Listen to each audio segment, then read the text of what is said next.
Hey, this is Irving Gomringer, founder of Perla. Perla represents my journey. Born in Peru, raised in LA. The name itself combines the two places that shape me. My brand is all about blending streetwear with simplicity and luxury, something LA is known for, with high quality garments for those who value style and substance. My vision is to amplify Latino voices in that industry. By rocking with the brand, not only are you making your look stand out, but you're also helping me and all Latinos to be represented and celebrated. So if you're ready to elevate your fit and rep the culture, check out my website at www.per-la.com and on Instagram at labrandperla. Thanks for supporting Perla and being part of the movement. 10% of the profit will be donated to Action Against Hunger. Thank you.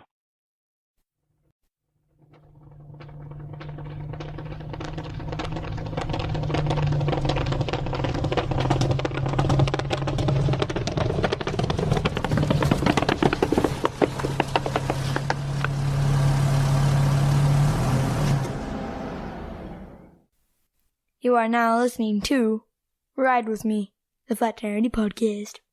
Welcome to Ride With Me, episode 124. Today is December 21st, 2024. Again, before I introduce my guest, guys, the hotline, 818-806-8595. You can leave an anonymous voicemail message for a question for myself, a question for a guest. I'll get you the answer. I will play your question on a future podcast episode. Again, the socials, Instagram, Ride With Me Podcast, TikTok, FTA Podcast. If you're listening on Spotify, hit that follow button. It's also on iHeartRadio, Apple Music, Pandora, and all those good stuff. Also, if you've noticed, for the past few weeks, I've been plugging in an ad. Guys, that is not a fake ad. That is not an ad that Spotify gave me. That's actually a friend of mine. His brand is his Instagram page is labrandperla. Also, website www.per-la.com. per-la.com. I'm sorry, per-la.com. Check him out. He has cool merch. He's upcoming brand. So just hit him up and see what's up. If you guys like what he's selling. And now to my guest Blanca. What happened? I can't hear you. Can you hear me now? There you are. How about now? Okay. I don't know what happened. I'm so sorry. Okay, well, my guest Blanca. Good afternoon. Good afternoon, Blanca. We are officially 4 days away from Christmas. Yeah. What? Where did the year go? I was about to say the same thing. Where the hell happened to 2024? This year went by super fast. It sure did. I feel like after Halloween, it just blinked, right? went by.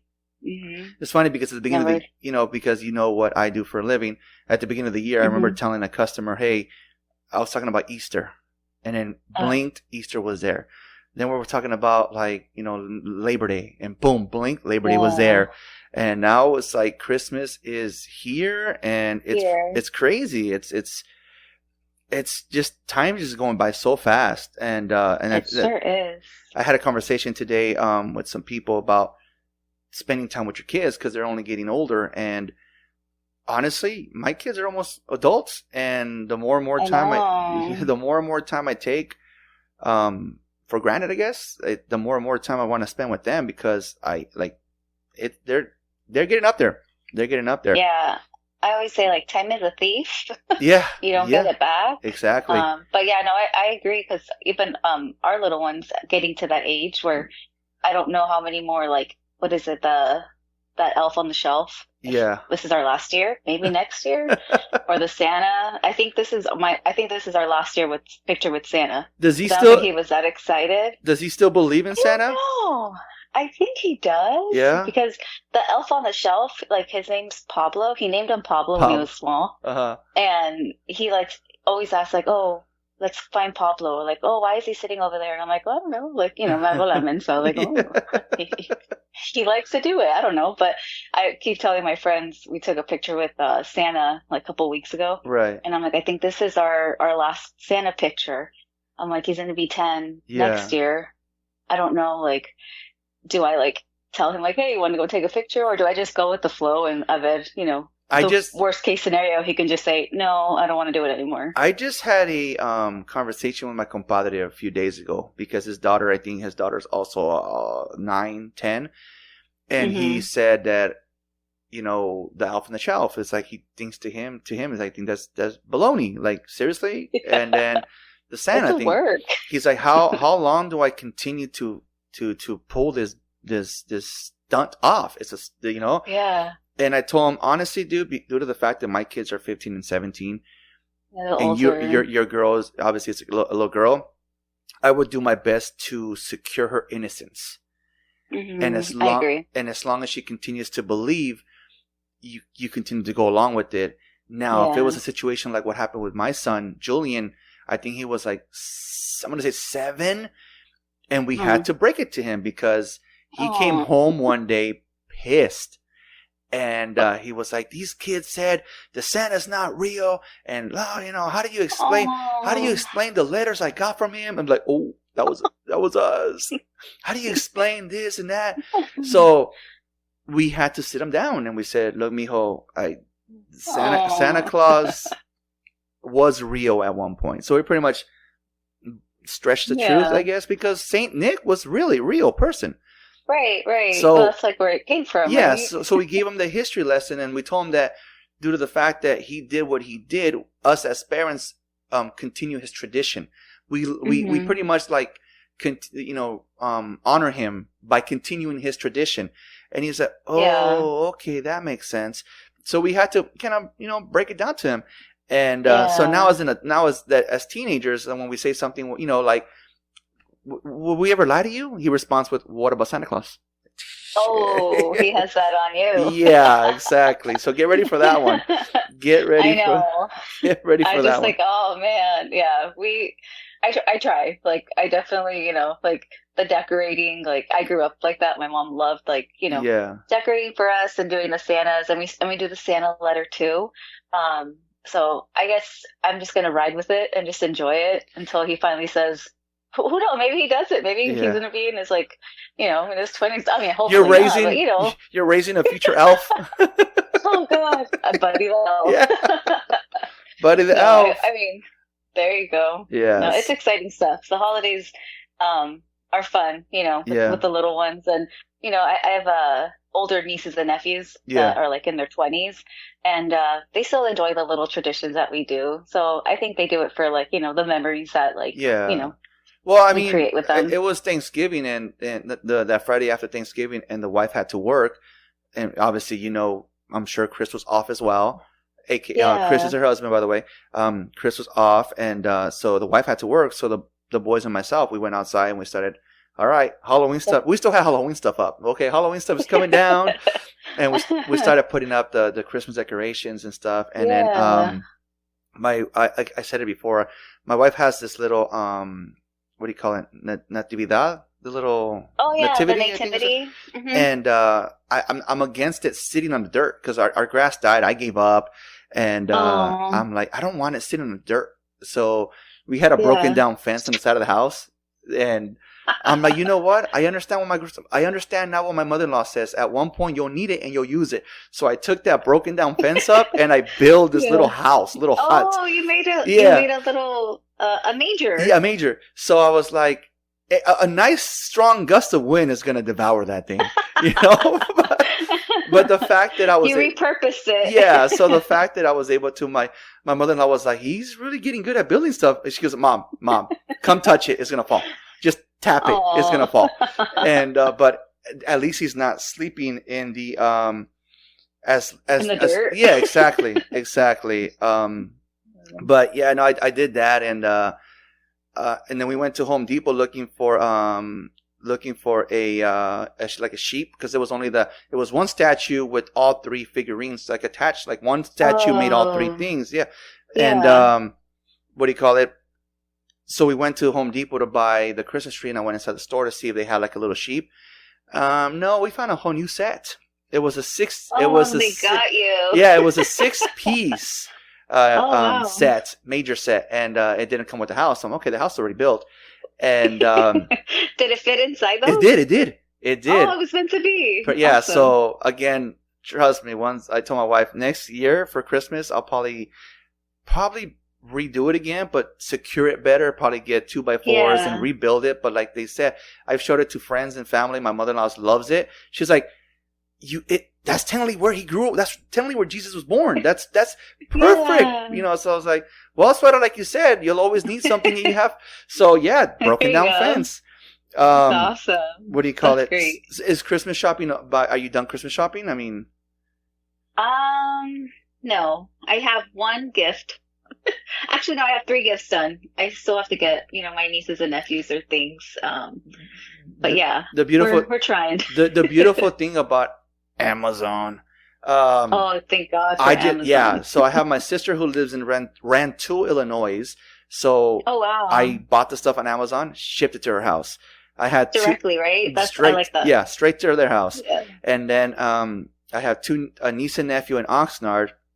Same thing, Griff. Boom, straight to their house. Yeah. My godson and goddaughter in Oxnard. Same thing, boom, to their house. And then I have one niece that lives here in Baldwin Park.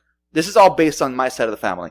One niece here in Baldwin Park, and that one I bought at Target. So I'm gonna go probably take it to her tomorrow. Or that's awesome. Yeah, to get out of the way. But Amazon is one of my. Amazing. I love Amazon. Yeah. I have a nephew that is currently in the Navy, and he's coming home for the holidays, so we don't have to mail him anything. Last year we mailed his gifts, but he surprised my sister-in-law for Christmas, so he had no gifts because we mailed them out there. Yeah. And I was like, oh man, had I known, I would have not shipped it. So I'm sorry, buddy, no gift for you today. Sorry. Until you get back home. Yeah, I'm sure your family appreciates it. I sent a screenshot to my sister and her husband. I'm like, hey, these are the days that the gifts are gonna land. Sorry, I don't have Prime. I'm not gonna spend money on Prime. And one gift is arriving after. I mean, it says that right now that it's arriving after Christmas. That might change. And he sends me a picture of my nephew, kind of crying face. And I'm like, why is he crying? Dude, did you show him the gift? He goes, no, I told him that it was going to be late.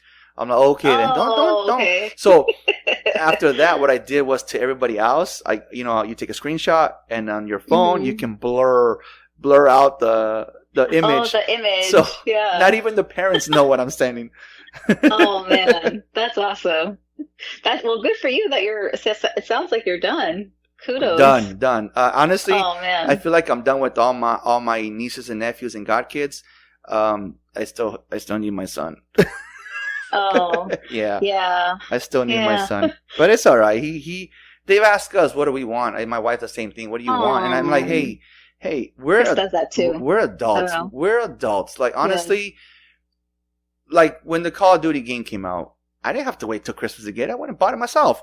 Done. Let's go. I always say that too. It's if you really wanted it, you can go get it. If it's because you want to open something on Christmas Day, okay, I get it. But Chris and I have never really been big on gifts for Christmas. Yeah. We either, if I want something, just order it. Okay. Or, this year we're going out on a holiday. We're going to go on a cruise. Right. And that's our Christmas gift. There you go. That was, that's our gift. Yeah, no, the same thing I told the wife. I mean, I see her eyeball some stuff. If I can afford it during the year, here you go. Or she even said, I just want my my necklaces to be repaired. So I took her necklaces to get them repaired. Aww. But then we're playing Secret Santa with the family. And guess who I got? You got your wife. Yeah. So that's not fair. So this year for Christmas shopping is so freaking easy because she sent the list in the group chat of potential things that she wants, what they need, what they want. Yeah. Okay, then so I'll buy this one for the Secret Santa, and I'll buy this one for the house. So I'll buy this. Yeah. So it was easy. This year was easy getting the wife. Oh, papitas. Man. Yeah, because you already know. Yeah, that was a help. That was a win-win for you. Exactly. Yeah, so half the time I'm I don't even know what to get.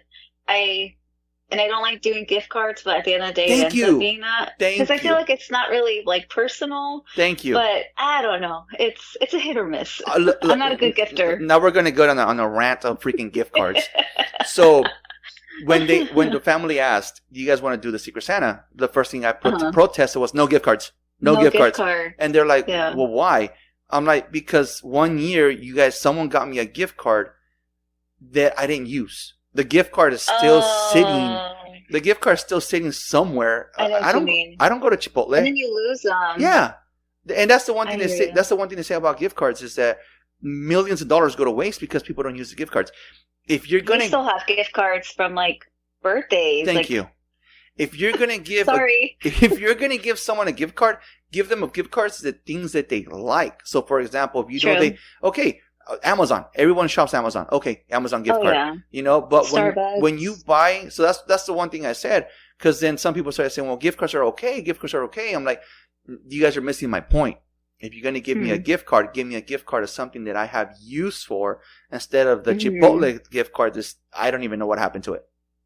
Oh man, I'll take it. I love Chipotle. I don't know. I have no idea where it's at. So, man. Yeah, like I said, that's the thing. Like last year, somebody got me a thing of coal, and I'm all right, cool. It was a bar of soap. Blanca, I barely started using it like 2 weeks ago. Like it's been sitting in my bathroom for freaking almost a year. I barely opened it, and only because I ran out of body wash. I'm like, well, I got the thing of coal. Let me see. I liked it. That's pretty good. Yeah, I like the soap. It worked out. Yeah, right. Oh yeah. That's funny. But let's get to know Blanca. Blanca, how's your childhood? I had a great childhood. Yeah? Jealous? Yeah, I know. Sometimes I feel bad. I mean, yeah, because I have friends that, like, you know, they didn't have a good childhood. And I honestly can say, like, I had a great childhood. Yeah? Like, you know, I have 3 siblings. I have cousins, like, first cousins that, like, we grew up with. So there was always people in the home, like, always people eating. And, like, we had that, like, traditional, like, old school, like, childhood. Like, bikes were outside. We played baseball. I lived in a cul-de-sac, so we always played baseball.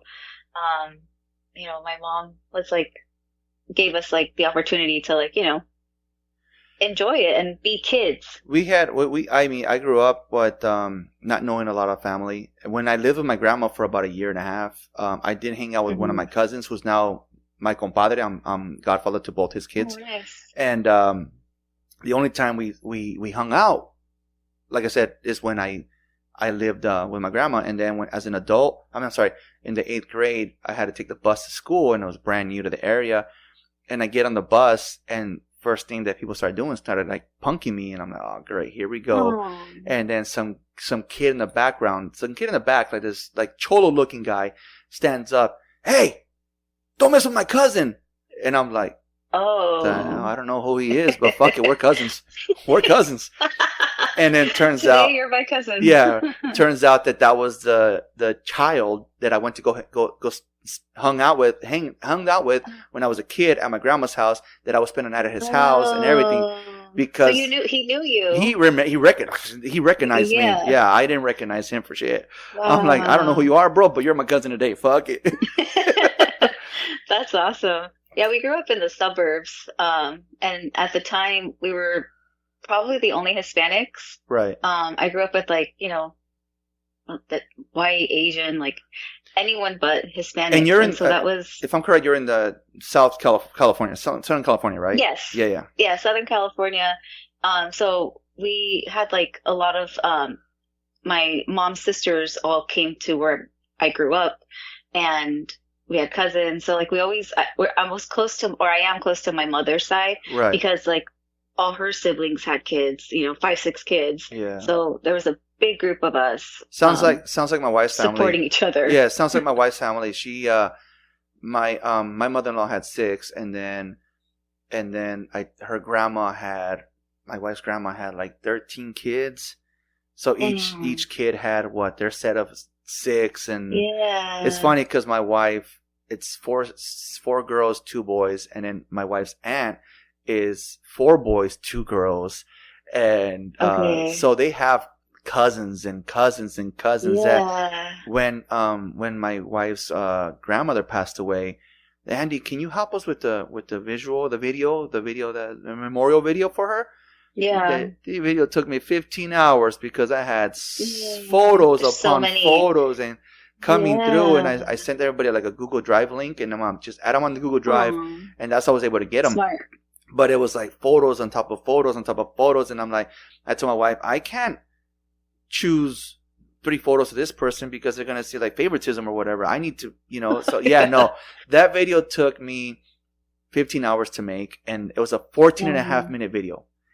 And and then so my compadre, he asked me one day, "What are you doing?" I'm working on this video, but damn, dude, it's a lot, it's mucho. And then so when the video was done, he asked me, "How did it go?" I had everyone crying. Yeah, success, mission accomplished. He's like, "Wow, really, dude? You're happy that you made everyone cry?" Yeah. Yeah.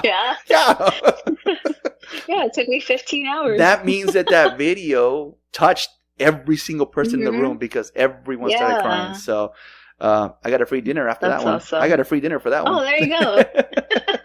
So yeah, no, it sounds like you guys, you and my wife had the similar upbringing. Like she said, the same thing. She was close to certain cousins and hung out with certain cousins, and they're also close in age. Like I'm one of the younger ones. Okay. Of like our cousin group, because they're all like 5, 6, 7 years older than me. Right. But my mom's siblings, I think there's 7 of them, and they each probably average like 5 kids. Like one of my uncles had 6. But then after that, like it's like 5, 4, 3, and they're all, I guess my family side didn't own a TV because they're all like back to back. Yeah. No, in age. What does is like I started growing up and being an adult and getting like MySpace and Facebook and stuff like that. Mm-hmm. Then I started catching on to who were cousins, and one time one of my cousins who lived here in La Puente, she was commenting she was talking with my brother on a post, back and forth, and then I realized that she said my grandpa, and I was like, whoa, that's my grandpa. What are you talking about? Turns out that she was the cousin that my grandma would take us to, or my grandparents would take us to when we were kids, and she was an infant. Oh, wow. And she was an infant. So I was like, oh, no shit. So when we moved out here, she saw my post on Facebook one day that she said, oh, you're in La Puente? That's cool. So are we. I'm like, yeah. Really? So I'm like, well, what's I asked her one day, I'm like, hey, what's a good spot for trick-or-treating? And she told me, well, just come to our block and blah, blah, blah. I always said it that for some reason, watermelon always reminded me of them. Even though I was a kid, watermelon for some reason always thought. She gives me the address. The address is whatever watermelon? Number. Sandia. Oh, yeah. Oh my gosh. Yeah. So. Wow. Yeah. So. That's crazy. What do you call it? So yeah, that was a trip. But I started meeting family as I got older and later. Stuff. Yeah. Because again, my mom never really. To her family was just us, her and her kids. That's it. Her immediate family. Exactly, and not even her own mother. So it was just crazy. Us. It was just us. So the reason why I know Blanca here is because I ended up working with her husband. Like I said earlier, his name is Chris, and he's actually been on a couple podcast episodes himself, and he tried to hog the spotlight on this one. And we told him no. We told him no. And but how was that? Not today, sir. Yeah, not today. How did that go? How did you meet Chris? I met Chris at a at a blues festival years ago. And I met him because he was currently at the time he was a draft tech. Okay. So he was in charge of the beer garden. And, I guess he saw me and, it was kind of like one of those like, oh, he just, I laugh about it now, but at the time, like, oh, I'll just like, be nice to him just so I can get tokens so that my family and I can get beer. Right. So I was, the token person for the beer. And then what was this? Like, I don't know, almost like 10 years ago. We like, just every May I would see him at this festival. That was the only time I would see him is at this blues festival. And then one year, he's like, oh, let's, hang out. And I'm like, oh, okay. We're like, getting out of a relationship. And I'm like, sure. Like, why not? Like, let's just hang out. And then I don't know what happened. he was like, I was like the one that got away, like to each other. Right. Because then he found his person, I found my person at the time, and he married, I married, and we just went our separate ways. But it was always like, that like, oh, like it was always Chris that, that I fell in love with at the end of the day.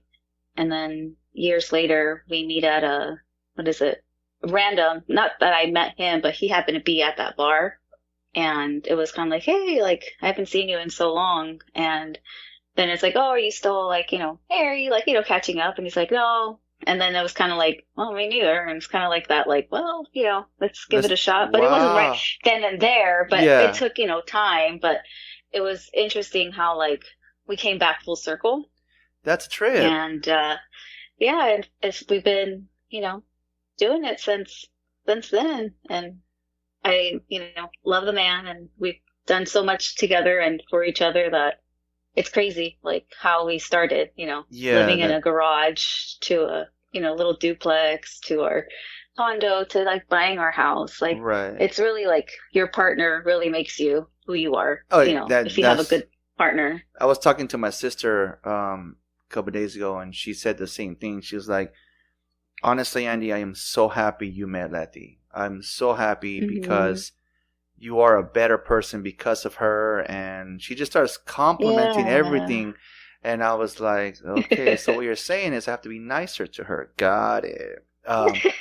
She's like, you will be lost without her. I'm like, oh my God. So I'm sure Chris gets that a lot too. Yeah. Like, oh man, like you're so lucky to have her. And I'm like, I'm lucky to have him too. Like we balance each other. I think that's like what we we bring out the best in each other. But we're total opposites. Same here. Like, for example, I can sit here and talk to random people on a podcast or random people in the street, and she's antisocial. I have the yay me on my forehead. She has the fuck off on her forehead. So it's like, Well, Chris, he's the same thing. He likes to be the center of attention, and I'm more like I like the behind the scenes, like, don't draw attention to me type of thing, because I'm not about it, but I'm nice about it, but I don't want it. little backstory, and only because he's mentioned it on my podcast. So when I moved, so obviously I've been doing this for over what I do for a living right now. I've been doing this for 11 years. Back in October of 2017, I moved out here. And they transferred me over here, and I was in like the Azusa area, and so was Chris. Chris was in the Azusa area, and then one day he was, I'm going to show you the rope. He took me under his wing at the very first meeting. Like, he took me to go meet the credit department. He took me to, he showed me around, and he really made me feel at home. Like, all right, cool, all right.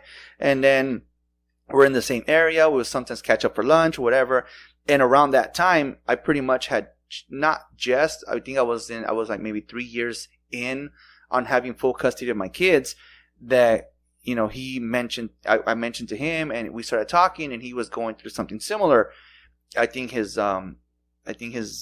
wanted his baby mama wanted to go to Mexico and wanted to take his son, your guys' son, and so I'm just kind of giving him advice and stuff, and he ran with it, and he like I said, he would vent to me about what I can say it because he's mentioned it he's been on the podcast venting about that. But yeah, he was going through something similar, and before we get to what I wanted to happen for us, it was a rough patch. Oh yeah. It was funny every time we met. Like, so when the Flat Tire Annie family met with Blanca's family and Chris's family, it was always the wives talking about, what does she do now? What does she do now? What does she do now? So you are obviously Chris's a wife now, and you are what the term is now, a bonus mom. Right. How were the ups and downs of being a bonus mom? Oh man. Well, it's a very hard role.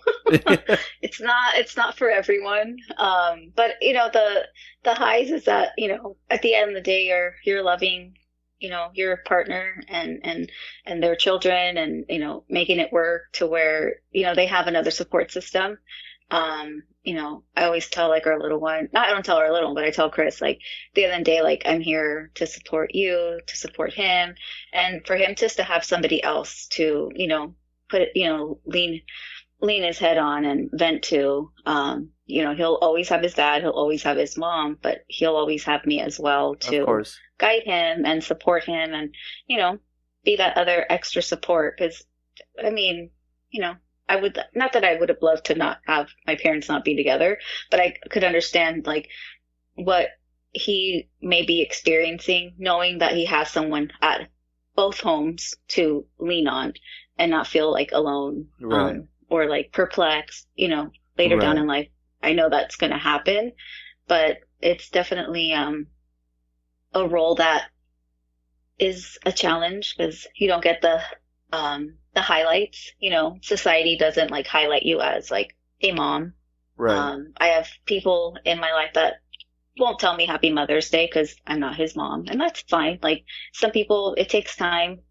For them to accept it. Don't feel bad. My wife's aunt won't even wish her Happy Mother's Day. And and my wife's been their mom for over 12 years, and her own aunt won't tell her Happy Mother's Day. So don't feel bad.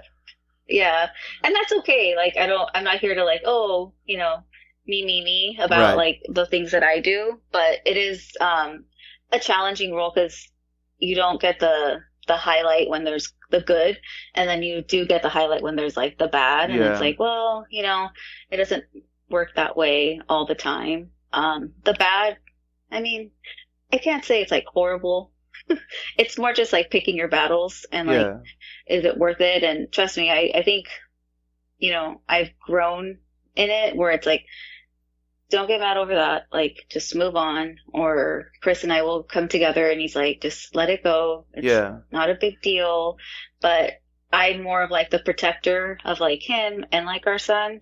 And he sometimes has to tell me like, it's okay. Like, we don't need protecting. Like, we got this. Yeah. And so that's probably like one of the hardest things because I want to be like, no, like, I want to be like, I don't want to be her, but she'll do things and it's like, well, you should do the same too. Like, what the hell? Like, but then people are like, no, we're better. We're going to be the better person in this and kind of just let it go. Yeah. And at the end of the day, we're doing this for our son. Like, we want to have him see that it's not going to affect us, nor do we like, badmouth anything on anyone. And that was because that's just not us. Yeah, those were some of the advice that I gave Chris. Sadly, Chris, you have to let some of these things happen. Mm-hmm. They have to happen, dude. Like, let's say that she does take your son to Mexico, right? At the end of the day, bro, I know it's gonna hurt, but you have to let it happen because if she doesn't show up on your visit, when it's your time to visit with the child, she doesn't show up, dude. Instantly, boom, you can have her arrested, bro. So let her. And I shared a story with him about the one time that the mother of my kids wanted to take the kids to Arizona to meet her father, but I damn well knew she wasn't going to Arizona. She was going to Vegas. What business do a 1-year-old and a 2-year-old need to be in Vegas for? Be in Vegas, yeah. Yeah. So we went to court, and she had her whole little story, and I was pushing back, and the judge gave her permission to go. So then I responded to the judge, okay, so what happens when she doesn't show up in 7 days? And he responded with, then she'll be seeing her kids from behind a glass. Boom. Oh, wow. All right, cool. Then I backed off. Yeah. All right, cool. Is what it is. And did she go to Vegas? Did she go to Arizona? No. Nope, she didn't go. So that's why I told Chris. I'm like, Chris, sometimes some of this stuff, I've heard it. I've seen it. You just got to let it happen, bro. You got to let it happen. Yeah. And like, for example, like, honestly, I don't know why. I don't know how my wife has so much patience to tolerate it, but she would go to... You need that. Yeah, no, she would go to the boys' awards, and she'd be right there filming my wife, calling her the evil step monster. Aww. And like, she would have her little posse kind of almost threaten my wife, and it was so uncomfortable for my wife. But she said it's not about them, it's about the kids. And when we went to court, my wife actually testified. That's one of the worst things that she said she has ever had to do. But I'm sure she loved the boys. She loves the boys so much that she was willing to do whatever it takes. And yeah, no, I like I said, when that's one of the reasons why you and my wife connected, because you guys are both, the bonus moms, and similar situations with Chris and myself at the time. And what I loved was that when I first met Chris, which was we're talking 7 years ago, Chris was always mentioning how he couldn't get along with the mother of his kids, that it was just drama, it was stressful. Until maybe I'm going to say, I think it was I'm going to say a year ago. I could be wrong. But he posted a video on his story saying, my wife, my ex-wife, and you guys were all at a baseball game. Oh, yeah. I freaking love that. I was like, that's right, Chris. That's right. What led, I mean, how did that go? What led to that? The pandemic happened. And that's where it kind of like started. Like, the pandemic happened to where I ended up working from home, and both Chris and the ex-wife, they kept working. And so our son was always with us for, because all daycare's closed. So that kind of like helped establish the schedule and kind of work with each other versus like against each other. And little by little, like, he started doing sports. So with sports, you interact more. Yeah. There were some hiccups here and there with like, times and schedules, but I think overall it's gone better to where, they just have to communicate, or I get sometimes in the middle, like, okay, like just do it. Like, just, don't give a hassle, just take care of it, and we don't have to like deal with like an argument, or because it makes it awkward for me, because I do get along well with her enough to where, like, I'm cordial and respectful, and she knows very well that I love their son, our son, like that. Like, I tell, like, I know I've told her before, like, I'll do anything for that little boy, like, that he's, one of the loves of my lives. And she knows that, and she recognizes it. So sometimes it makes it easier on, like, sports events or awards. Like, she knows that he also has that bond with me. But there's been moments where, like, when he was smaller and he would, like, I get it. He's the titles, right? Like, mom, mommy. And, he has a nickname for me, and that's my nickname. And, I'll go with it. Like, I appreciate it. I've never told him, like, I'm this. And unfortunately, when he was younger, he would be told, like, that's not your mom. And that's fine. We're not replacing anything or anyone, but to be that, like, hard on them, it's just not, there's better ways to go about it. You know what I mean? Yeah, that's the one thing that we had to struggle with. And that the one thing I learned, and I gave the same advice to Chris, was the one thing I learned is that never, ever badmouth the mother. Never say anything bad. Yeah. Because at the end of the day, if they do it, they're the ones that are going to look like the assholes.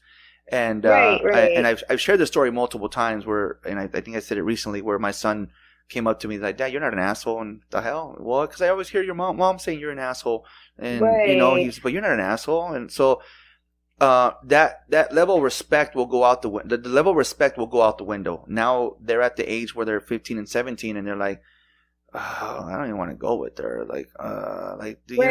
So because they realize, like, they see, like, what your actions don't match with the words that person's sharing. Exactly. And that's how Chris, like, one day he'll realize it. One day he'll see, right now, like, he's still little and he adores her. It's his mom. Why wouldn't he? Yeah. But I know that, in this house, like, we don't talk about the other person negatively. There's no reason to.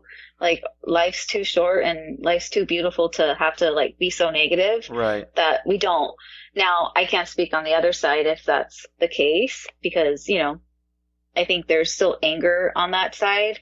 But, I just try to be the better example, and we try to be the better example for him. At the end of the day, just the fact that you guys have gone from when I met Chris to actually hanging out and going to baseball games, it's like together.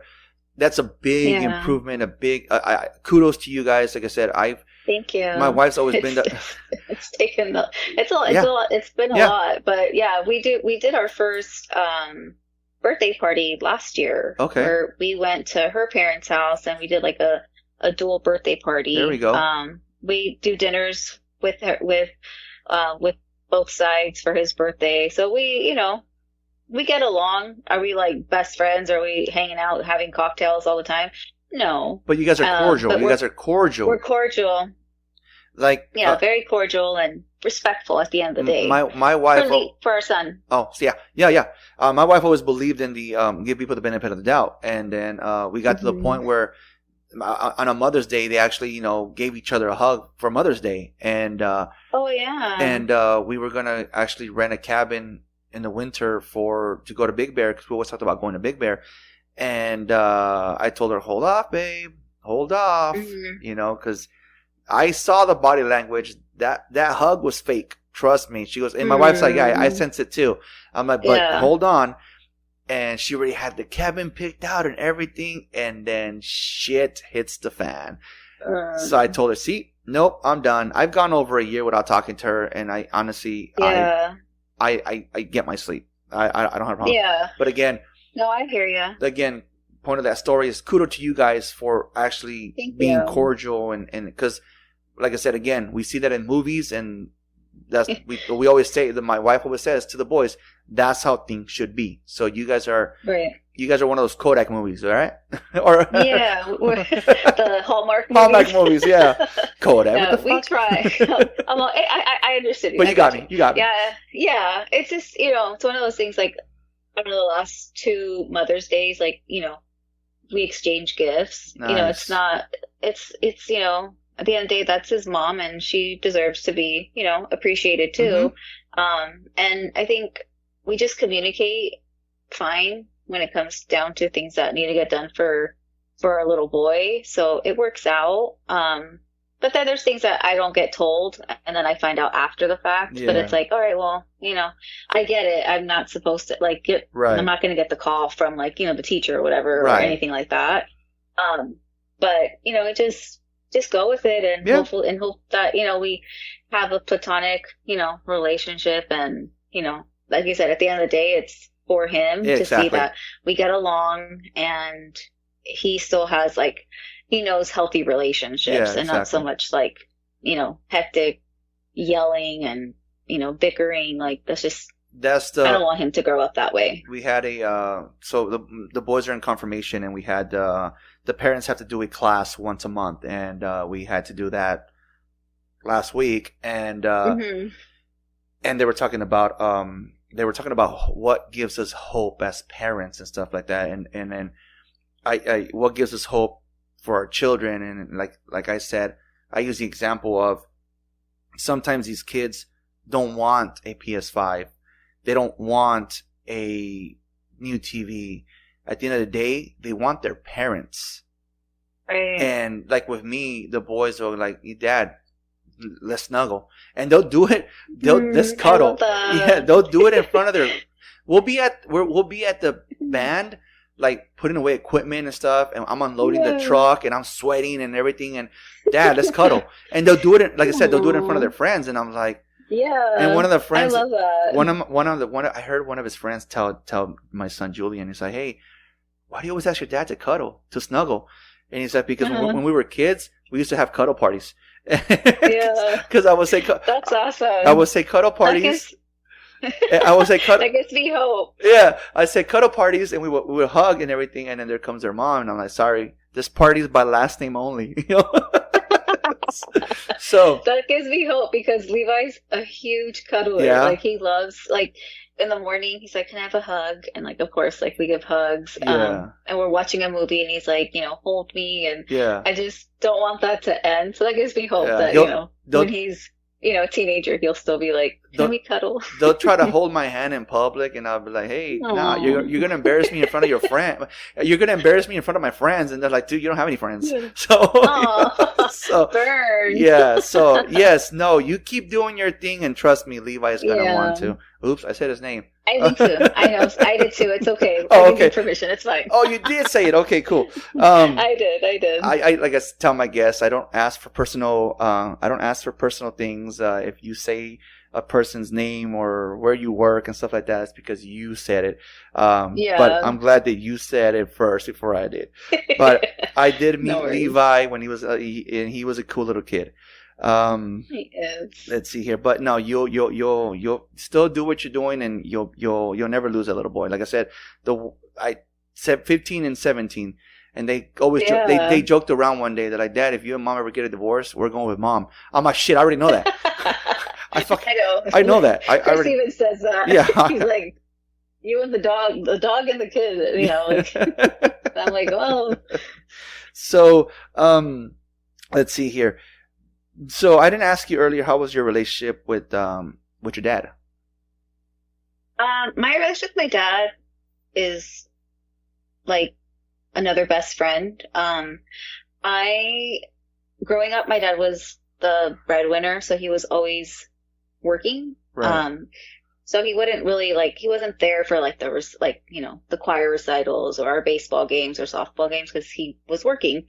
However, I knew at a young age, he's providing for us, and my mom always, was there to take us to all of our events, and she never I think it was how they handled it was very healthy as far as my mom never badmouthed about my dad, oh, está trabajando otra vez, or no va a venir, or complaining about him working, because I think she knew well, I'm here raising, these kids and, taking care of all our cousins, that was her purpose, and that was his purpose, to work and provide for us, to be able to, have a home and have things for us as kids.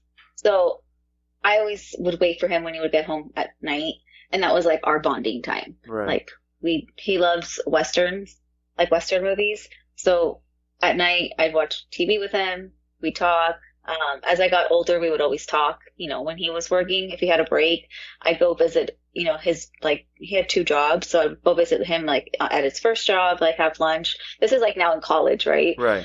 But I've always had a healthy relationship with my dad. I'm the only girl in my siblings. I have 3 amazing brothers. So I think that dynamic made a difference because I was his only daughter. Yeah. That I think, and I was, I think that's why I feel we had a good relationship, or do have a good relationship, because I was, his first as well. So You're the oldest? I have no complaints.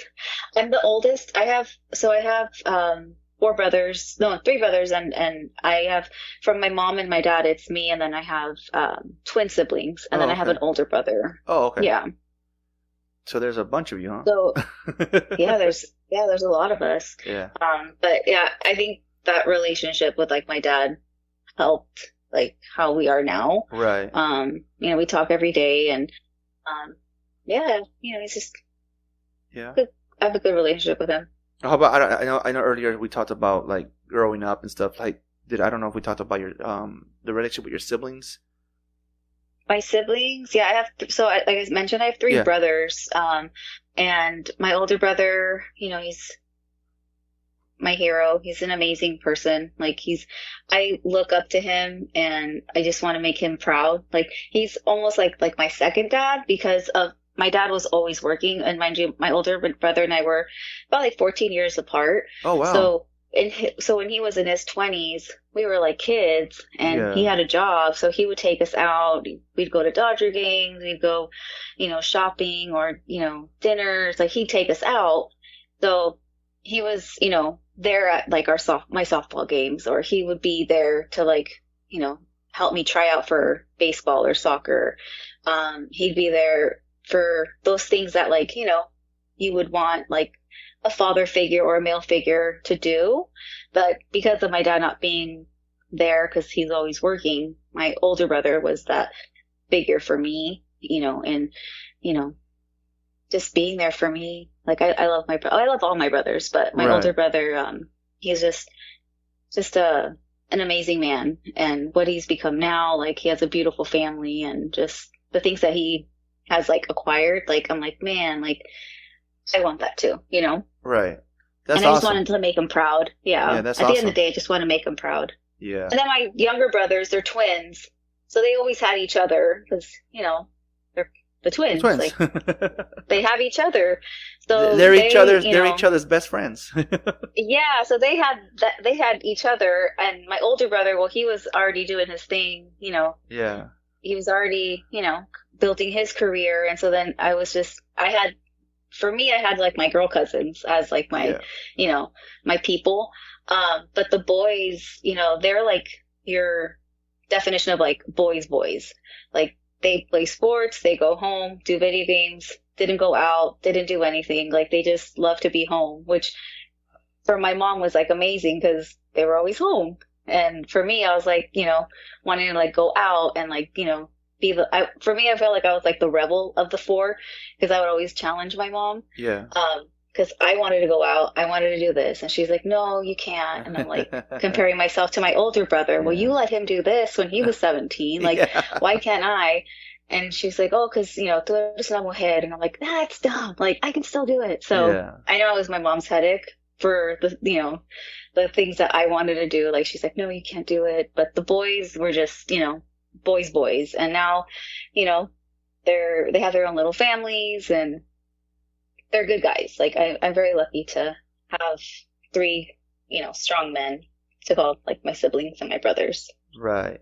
Well, you've mentioned your mom multiple times, and I know, in a very positive way. So I take it that your mom was a great person.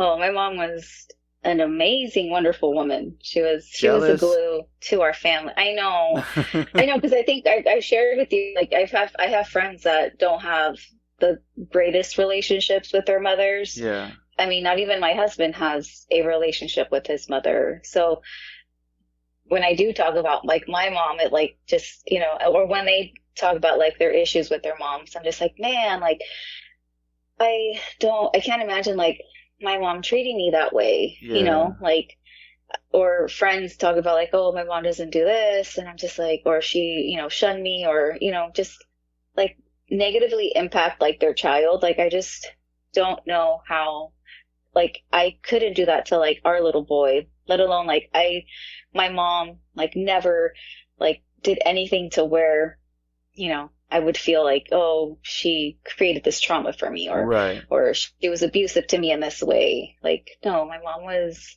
just your mom. Like, she was like the mom that like I am so blessed to have had for, you know, my you know, up until, you know, now. the only relationship I have with my mom is happy birthday on her birthday, and I send a text. That's it. And I even struggle with typing the word happy. I was trying to, like this last birthday, I was trying my best to figure out a different way of saying happy birthday without including the word happy. And I gave up after an hour, and I just said happy birthday. And that's the only relationship I have. I've said it multiple times. Saying hello just creates drama. Just a simple hello. Yeah. So, continue to make me jealous on the relation with your mom, please. I'm so sorry. I'm sorry. No worries. Go for it. Yeah, no, and, you know, to piggyback on, like, your, you know, not so positive relationship with your mom, well, that's like with Chris, like, which he gave me permission to go ahead and I could speak on this, because he didn't have a healthy relationship with his mom. Like, she would talk negatively about his dad his whole life. Right. And it wasn't, not that he had an epiphany like recently, but he realized, like, he said to himself, like, I thought my dad hated me, you know, because of all the negative things that my mom would talk about my dad. And at the end of the day, it's like, no, your dad, like, loved you. Like, unfortunately, you know, he had to work and he had to do things to provide you with, you know, the life that you had. Yeah. But unfortunately, you had a mom that didn't appreciate the fact that he had to work. And so she negatively brainwashed you guys to think that your dad was, you know, a horrible person, a no good person, and like a horrible person. So when when you met my mom, right away, my mom, she was the type of woman that would give you a big hug and welcome you into her home and just make you feel so welcomed and loved and just like, you're home. And so Chris was very like amazed by like, man, your mom's such a nice person. I'm like, yeah, my mom's amazing. Like she's just a loving person. And so through the years, him and my mom would have like this like loving relationship with each other. Like they like, Chris, he can be like, a jerk sometimes and be sarcastic. Same here. And my mom would be right back with him. Like she would, do the same thing. Like she would give him hell too. My wife and my sister-in-law had this idea that we're going to buy a 20 by 30 Easy Up and we're going to use it for a birthday party coming up. But after that, we're going to invest in it. We're going to make money off of it. We're going to start renting it. And I told my wife, that's okay. I see where this is going. Okay.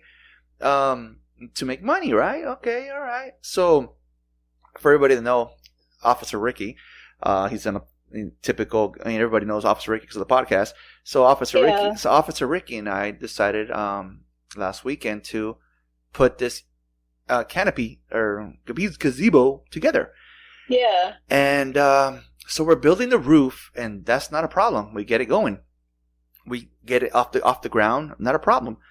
Putting the tarp on top was a pain in the ass. We thought that we were tearing it. We thought that we were going to tear it because we're stretching it too far. That's no way. We're like a foot gap away. There's no way that it's supposed to be this way. So we struggled for like an hour trying to figure out. And then my wife is over here. My wife and his wife are over there laughing amongst themselves, and my wife starts to film me on Snapchat. And she starts to film us and look at these guys, they can't freaking get it done, and they're struggling and blah, blah. I look at the camera, I look at my wife's phone, and I'm like, I'm not a happy camper. And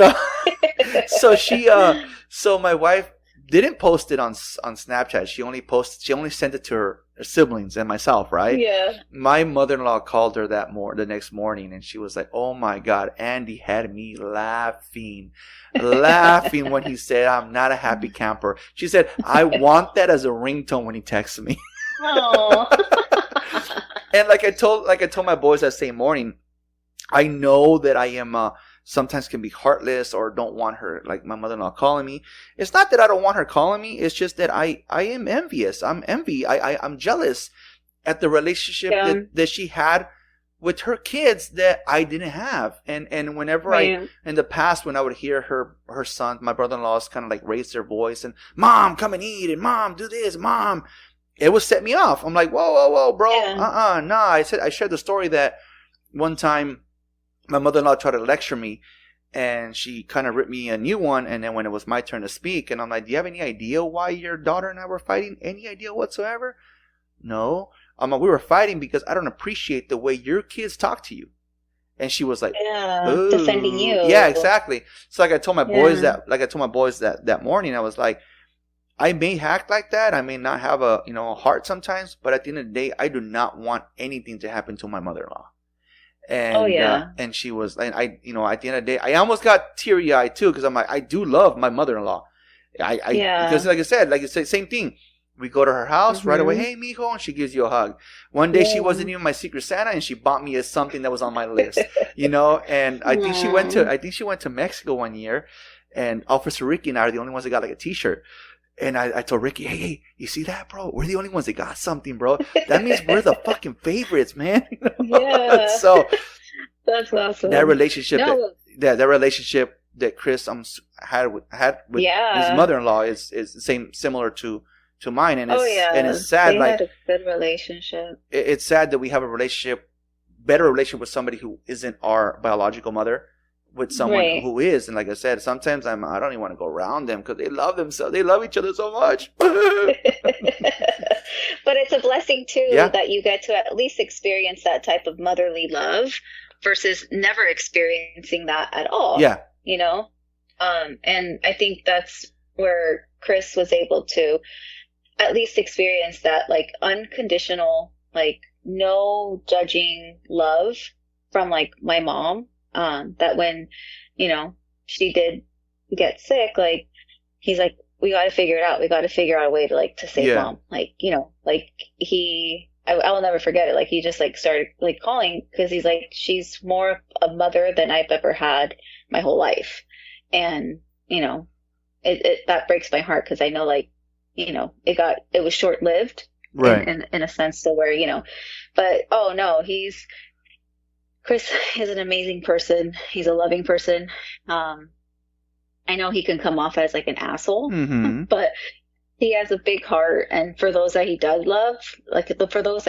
love, Yeah. oh man, he'll give you the last dollar. Let me real quick story. When my wife met Chris and Blanca for the first time, it was at they had like a boomers event, like the company picnic type thing, where they company picnic, and they pretty much, you know, they closed the park down for only the people that work for this company and gifts and this and that, Right. blah blah blah.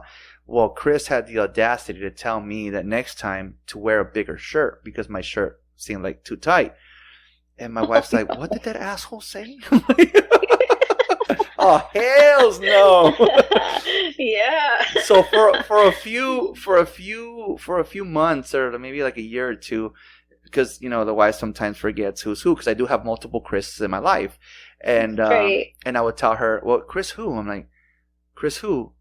T-shirt Chris." Yeah. So. She said, "Oh, that asshole." But yeah, no, that's Chris. You're right. That's Chris. That's kind of a buddy of mine that passed away back in 2019. Everybody said the same thing. If he didn't insult you, he didn't love you. So that's Chris right there. That's Chris. Yeah. You mentioned that your mom got sick. Mm-hmm. What was that all about? Yeah. So she was experiencing like fatigueness and just like out of shortness of breath, and so, mind you, my mom always like did her checkups every year. She was really good about that, and long story short, she ended up finding a mass in her heart, and so the goal was, okay, let's remove it and, you know, go from there.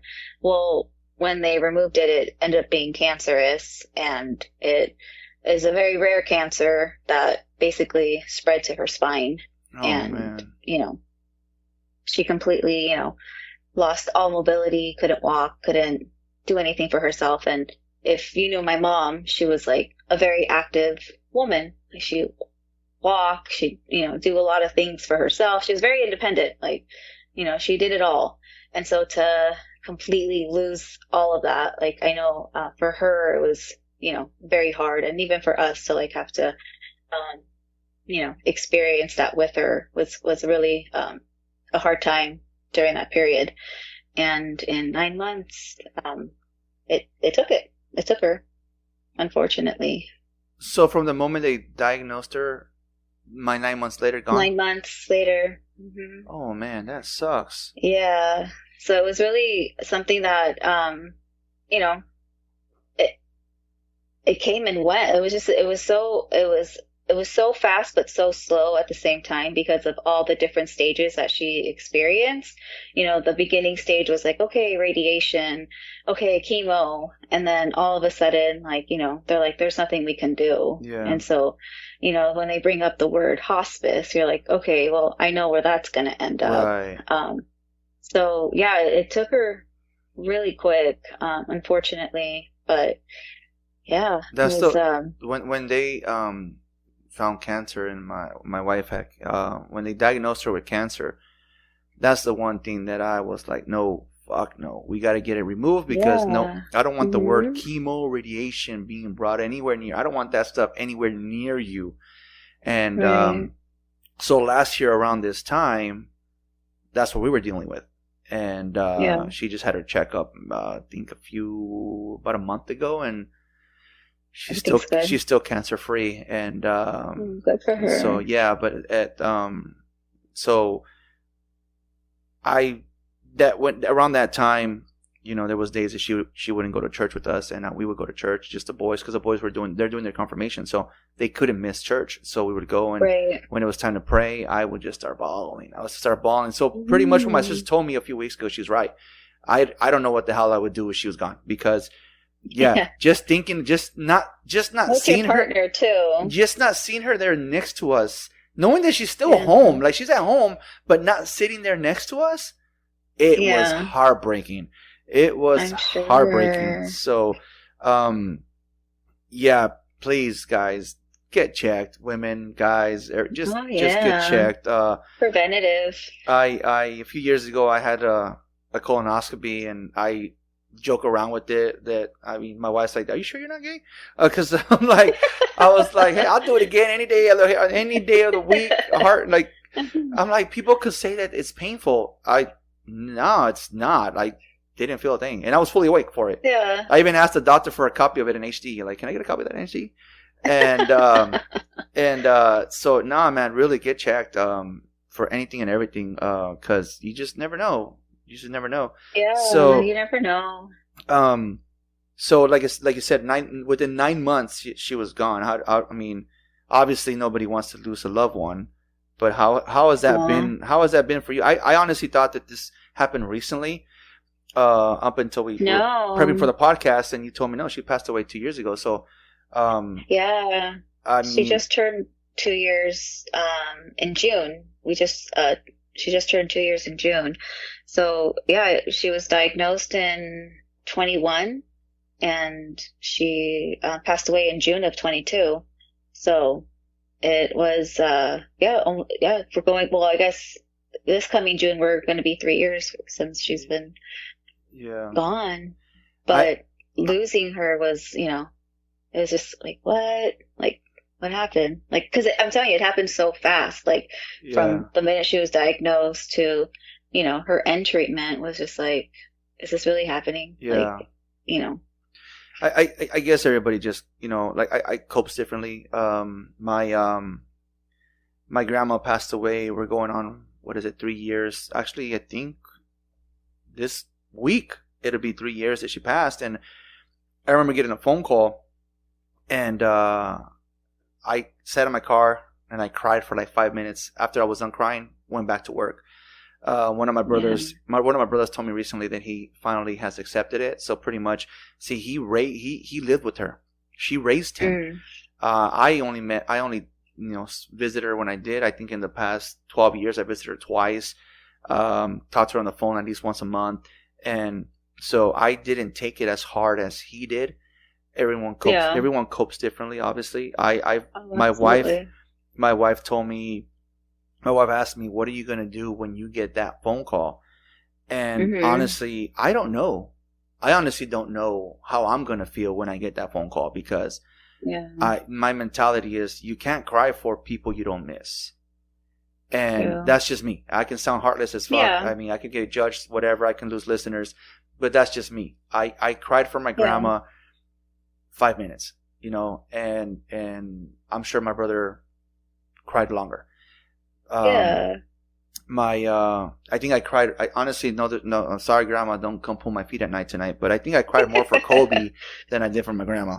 But because it's how they impact your life. Yeah. So if you don't have a good relationship or an impact or someone that made a difference in your life, it's not heartless. It's just it's not. I'm sorry they passed. It's not that she didn't make a difference in my life. She was there, obviously, but I didn't see her on a daily basis. I didn't, I cried for her. Yeah, I miss her. Sometimes I hear the little recordings that she left me. Mijo, happy birthday. Mijo, happy day. Happy Father's Day. It still hits me, but it's just different. It's like I said, it's you. I'm sure you cried more for your mom. I don't know how I'm gonna act when that happens, and but so enough of that. How has it been for like I said, what advice can you give listeners when with coping? I mean, it's been 2 years, going on 3 years. Honestly, when you mentioned the topic, my wife automatically knew why, and she said, oh, her mom's passed, and I'm like, oh, wait, what? So, what is it that you do to cope, or what helps you move on and keep going? And I think, everyone grieves differently. There's so many levels of grief, and there's, moments where it's like you're riding the wave, right? Like it comes in pockets. And then I think it's also important, like the circle that you have in your life, like the people around you really help, empathize and support you and just listen. Because it can get dark, if you're not, in a good headspace and you don't have like that support, you just, want to crawl up in a little ball and not want to deal with the world. And it's happened. I mean, I'm not going to lie. There's been moments where, when she first passed, I was just like, what am I going to do? Like she was my best friend. Like I talked to her every day. I saw her every day. And some things that people may not understand is like, when someone's sick, you're in it, you're in the thick of it. And I would say me and my siblings and my dad were in the thick of it, of her care. Like there's moments where I would cry for the pain that she was in, and people don't know that. Like they weren't there to see that, And one thing with like, death and losing someone is it brings, the ugly in people too.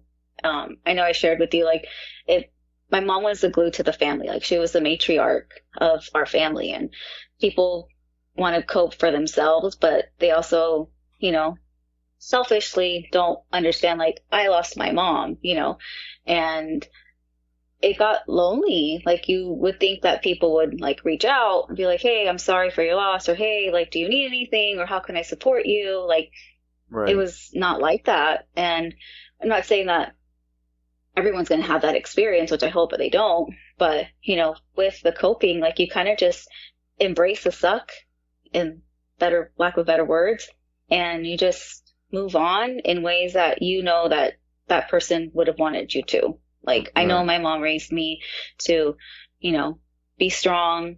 I know she's here with me. There's days where I'm like, gosh, I wish I could just talk to you and just, give me advice or just hear your voice, because you just, she was a word of wisdom. She was like that person that, I could talk to. Have you had any, like, what do you call those little moments where, oh shit, my mom's right here? Like, have you had those? Oh yeah. Like I know she's around us, and I know there's little things that I see that like, oh, that's mom. Like Chris and I will be at a store and something will happen and he's like, oh, that's so mom. And I'm like, oh, I know. Like, I know it. Or, she'll come to my dreams and I'll text my brother. I'll text my older brother. I dreamt of mom. And he's like, that's so awesome. Like, just to like see her. Yeah. Or if I'm in a rut and I'm just like, I'll just talk to her. Like, it's okay. Like, I'll be like, what do I do? But then it's more just like me calming myself down. Like, okay, like you got this. Like you're going to be fine. When my grandpa first passed, this was back in 2013, like a couple days later, a couple weeks later, I was just going through some financial problems, and I had a dream that he came up to me and told me, everything's going to be okay. Everything's going to be okay. And I was like, just thinking about it, and if thinking of where I was then to where I am now, he was right. Everything's fine. And I mentioned to my grandma, and she's like, he don't come say hi to me. Like, what? But how funny that things have turned. So now my grandma passed away, and maybe again a couple weeks later, my wife tells me, hey, your grandma came to see me. I'm like, what? She goes, yeah, because this is around, again, the cancer, pretty much kind of giving her the same thing, kind of giving her the same advice that everything's going to be okay. You're going to be fine. Yeah. And pretty much telling her, like, to take care of me, right? Mm-hmm. And then I'm like, she did what? And I looked up in the sky, really, Grandma? You come say hi to her, but you don't come say hi to me? Isn't that what you told me about Grandpa? And, but it's funny because there's certain things that'll happen around the house. Again, we live maybe 3 houses down from where my wife's grandma passed away. Sadly, our grandmas died within 4 months apart, like literally almost to the T. And she passed away. And every once in a while, like, I'll be in the garage and then one of my wife's music box goes off. I'm like, damn, your grandma's messing with me. Or I'll see something or a little movement, or lately was my watch. I have a Dallas Cowboy watch that Officer Ricky bought me for my birthday a couple years ago, and it's one of those with the what do you call it, old fashioned dials, whatever you call it, and I set it to the time and the date. I put it on for church last weekend, and I realized the clock's not even moving. Like, I'm like, did the battery die? Or it's the second or third time that I've noticed that it's not moving. So I pushed the button in, and I'm like, okay, the watch is working. I told my wife, your grandma keeps messing with me. Now she's touching my cowboy watch. She's like, can you please let my grandma rest in peace? And I'm like, oh, she's resting in peace, picking on me. Picking on you. Because one of the last times we talked to her, it's funny because one of my wife's aunts, well, obviously my aunt by marriage now, one day came up to my wife and tells my wife, hey, my mom was talking so much things about Andy, how he's, do you know Letty's husband? He's this and he's that, like putting me on a pedestal. And that's what I think. That's the one thing I tell my mother-in-law. Suegra, we all know who the favorite was. Come on, I was the favorite. And then one day, so we FaceTimed her, and then she's like, and my wife's grandma was like, ese quién es? Who's that guy? And that's Letty's husband. And that feo, no? Like, he's ugly, isn't he? Yeah, I'm like, what? What the hell? Oh my god! She put me on a pedestal one day, then the next time I'm ugly. Okay, senora. All right, cool. So Stomp on your dream. anything else that she messed with Chris? I mean, I hope she messes with Chris. Oh no. And it's not so much like, there's nothing like that. It's just like, just her presence. Like, we know, like, she's here. Like, there's this like this right on the day of her funeral, we all got back home, and there was a pretty little bluebird in the front of our porch, and I was like, that's Mom. And it's so funny because, like, this little bluebird, like, will show up randomly. At Levi's game, like, there would be like a beautiful little bluebird, like, sitting on the fence, like, watching the game, and like Chris be like, that's Mom. Yeah. But I have a cousin, she references a bluebird too when when she thinks of my mom, because my mom raised a lot of my cousins, because again, she was a stay-at-home mom, so she had great relationships with her nieces. And so one of my cousins, who's like my prima hermana, she references a bluebird too. And so every time I see a bluebird, and I'm like, oh, that's Mom. I know that's my mom. Like, that's awesome. Yeah, I think those things do happen, right? Yeah. Like, when you think of them. Just you saying that, I can see the smile in your face light up. Like, oh yeah, because it's like, I know she won't come in the door for a hug, right? Or she won't call me, but I know that she's there. And when I do see her in my dreams, like, it's like I get like that, like a lift, like a, like a boost of like, okay, life's okay. Like, you're going to be fine. Cause I always see her well, not I always see her. I wish I could always see her. Yeah. But when I do see her in my dreams, like, she's happy. She's herself. She's the woman that I grew up, and she's my mom, and she's always, she always looks good. So when I see that she maybe came in my dreams like 2 or 3 times, but when she does, oh man, I brag about it. I'm like, I saw Mom. And people probably like, okay, like, relax, but to me, it's my highlight, because I know she's here. Right. And she just, she was an amazing woman. So for your question, as far as like coping, I think it's just finding your circle, writing it, journaling it, writing it down.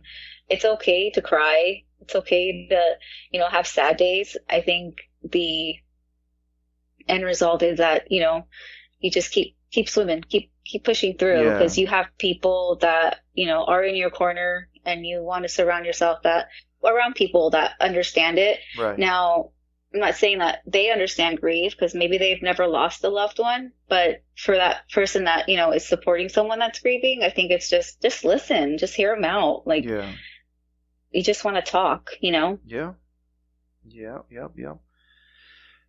Well, I had a friend, their coworker's mom passed away around the same time my mom passed. Yeah. And he was having a hard time. And she's like, do you want to talk to him? And I'm like, sure. Like, unfortunately, like, she passed, her experience probably wasn't the greatest, but there was no,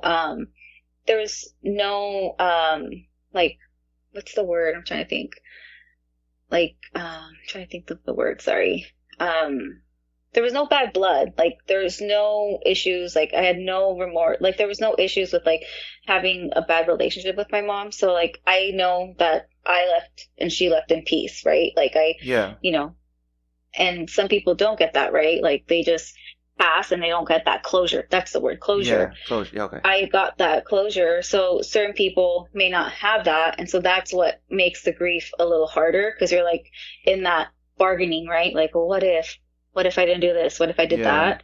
And I think in those moments, it's kind of just like, you know, embrace the great times that you had with that person and know that, you know, they're now resting. And honestly, I think the reason why I didn't take it hard with my grandma, because I had just visited her a few months prior, and she was, you know, smile on her face. The boys were in her room watching a novela with her one of the days, and she's just watching them, just watching TV with her, not understanding what the hell they're saying, and her blaming me because they don't speak Spanish, and laughing that my boys are like saying, Dad, they've said the word Mexico so many times. Dad, that lady cried like 10 times in like 5 minutes.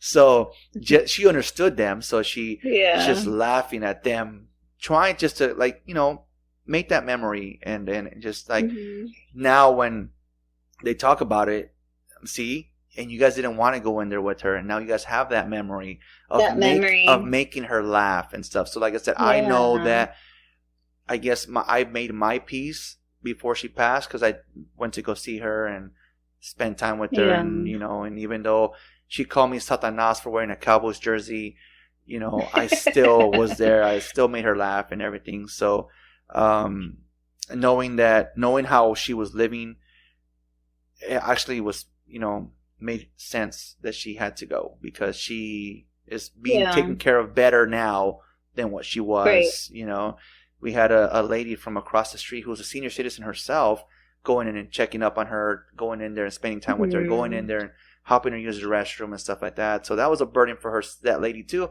because that lady is also at that age where she needs somebody to start taking care of her. So I felt like, nah, she's home. Not only is she home, oh, you know what? I take that back. I did dream of her at first when she passed away, because my uncle passed away back in '88, and I only have like one memory of him, and I dreamt that she was hanging out with, I dreamt that she was hanging out with him, and at the same time hanging out with my mom, because you know, there's proof that says that my mom is borderline 5150.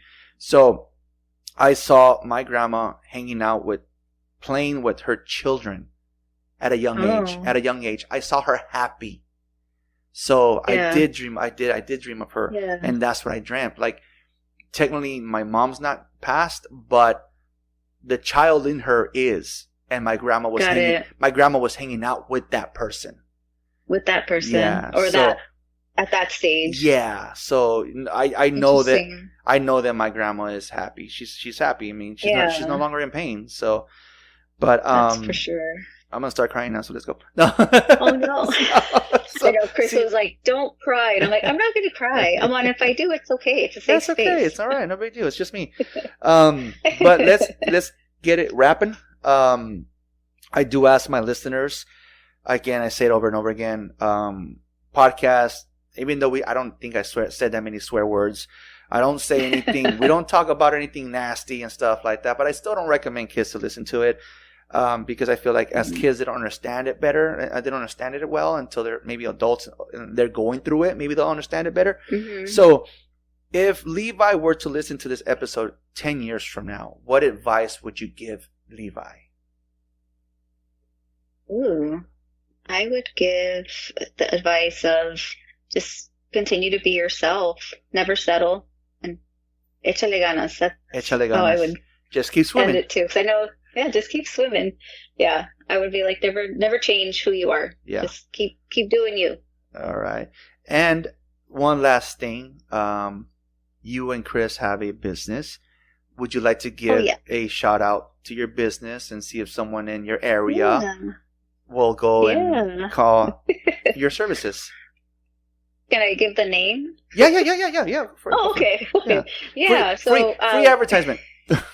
Free advertisement. Awesome.